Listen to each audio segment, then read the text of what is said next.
Hello আমার মিষ্টি বন্ধুরা, কেমন আছো? আশা করি সকলে ভালো আছো। অনেক দিন ধরে একটা ভিডিও আমার আশেপাশে ঘোরাফেরা করছিল, আমের ভিডিও। অনেক দিন আগেই করে রেখেছিলাম ভিডিওটা, কিন্তু সময়ের অভাবে আমি আর ভয়েস ওভার দিতে পারিনি আর ছাড়তেও পারিনি। তোমরা কিন্তু অবশ্যই কমেন্ট করে জানিও আমার বলাটা কেমন হচ্ছে, কারণ আমি ফার্স্ট টাইম এরকমভাবে বলছি বা এরকমভাবে ভয়েস ওভার দিচ্ছি। অবশ্য ভালো লাগলে লাইক, কমেন্ট আর সাবস্ক্রাইব করে দেবে। চলো তাহলে শুরু করা যাক। গরমকাল এলে একটা জিনিসের জন্য আলাদা করে অপেক্ষা থাকে, আর সেটাই হলো কাঁচা আম। আর কাঁচা আম দেখলেই মনে হয় আজকে একটু ঝালঝাল টকটক করে আম মাখা যাক। তাই সেই উদ্দেশ্যে আম মাখা শুরু হয়েছে। লঙ্কা বাড়ছি দেখতেই পাচ্ছি, আজকে বানিয়ে ফেলেছি একদম ঘরোয়া স্টাইলে কাঁচা আম মাখা। প্রথমে আমগুলো ভালো করে ধুয়ে নিয়ে কেটে নিলাম, তারপরে এর মধ্যে একটু দিলাম নুন, ঝাল, মশলা। এখন দেখছো যে লঙ্কা বাড়ছি। এই লঙ্কা বাড়তে বাড়তে কিছু কথা বলে নি আম মাখা সম্পর্কে। সত্যি বলতে খুব সাধারণ কিছু খাবারের মধ্যে এমন একটা আনন্দ হোক লুকিয়ে থাকে, যেটা বড় বড় খাবারের সব সময় পাওয়া যায় না। একটা কাঁচা আম আর একটু নুন, একটু ঝাল আর মশলা, এটুকুতেই তৈরি করা যায় দারুণ একটা বিকেলের আড্ডার সঙ্গী।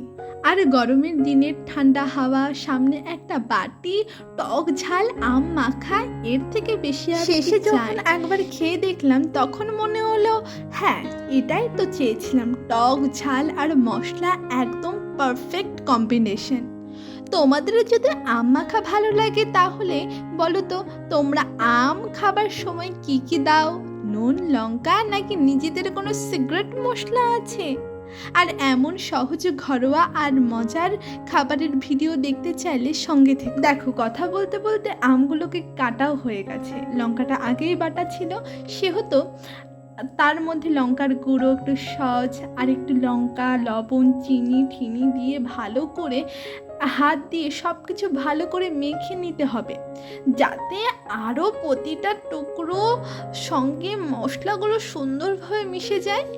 আম মাখার সময় সেই টক ঝাল গন্ধটা নাকে আসতে শুরু করে, আর তখন আর অপেক্ষা করা যায় না।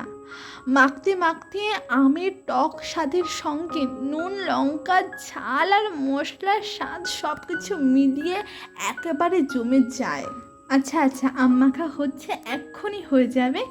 এখন ভালো করে জিনিসটাকে চটকে মোটকে ভালো করে মিশিয়ে নিতে হবে।